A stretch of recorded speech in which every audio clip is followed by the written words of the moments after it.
Sa fille n'avait besoin que d'une simple opération. Pourtant, quelques instants plus tard, des médecins se précipitèrent vers le bloc opératoire en transportant plusieurs poches de sang.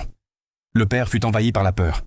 Peu après, sa fille fut sortie de la salle d'opération. Le médecin lui annonça que l'intervention avait été un succès, mais la fillette ne rouvrit jamais les yeux. Fou de colère, le père se mit à crier dans tout l'hôpital. Il exigea de voir le chirurgien, mais les agents de sécurité l'arrêtèrent devant son bureau. La directrice de l'hôpital, Emma, commença à s'inquiéter. Elle craignait que la situation ne dégénère. Elle proposa une indemnisation, mais le père répondit clairement « Je ne veux pas d'argent, je veux la vérité. Pourquoi ma fille en est-elle dans le coma ?» Comme personne ne lui donnait de réponse, il décida de poursuivre Emma en justice. Il affirma que le chirurgien sentait l'alcool. Mais faute de preuves, le tribunal rejeta l'affaire. Malgré cela, le père refusa d'abandonner. Pendant une année entière, il manifesta devant l'hôpital avec un haut-parleur. Mais rien ne changea. Un jour, complètement brisé, il était allongé dans la rue, ivre. C'est alors qu'il remarqua une publicité.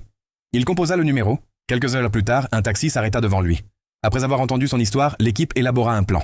Le lendemain, Mia entra dans la salle de surveillance déguisée en agente d'entretien. Elle brancha une clé USB et consulta les images des caméras de sécurité. Mais il n'y avait aucune vidéo du bloc opératoire. Elle découvrit que ces enregistrements s'étaient stockés dans un système séparé. Pour découvrir la vérité, Jack entra dans le bloc opératoire déguisé en médecin, accompagné d'un faux patient. Au moment où il voulut remplacer ses lunettes par des lunettes intelligentes, une alarme retentit. À l'extérieur, Mia comprit immédiatement que la salle était équipée de détecteurs de mouvement. Quelques instants plus tard, Emma entra avec son équipe. Elle ordonna à tout le monde de rester immobile et déclara « Celui qui possède une caméra, qu'il me la remette immédiatement. » Après une fouille complète, rien ne fut trouvé. Soudain, l'alarme s'arrêta. Emma pensa qu'il s'agissait simplement d'un dysfonctionnement du système. Mais en réalité, Jack avait déjà réussi à s'échapper. L'équipe était désormais convaincue qu'un terrible secret était caché dans le bloc opératoire. La véritable mission venait de commencer. Jack retourna une nouvelle fois dans le bloc opératoire. Cette fois, un nouveau plan avait été préparé. Mia activerait les lunettes intelligentes à distance 5 minutes plus tard.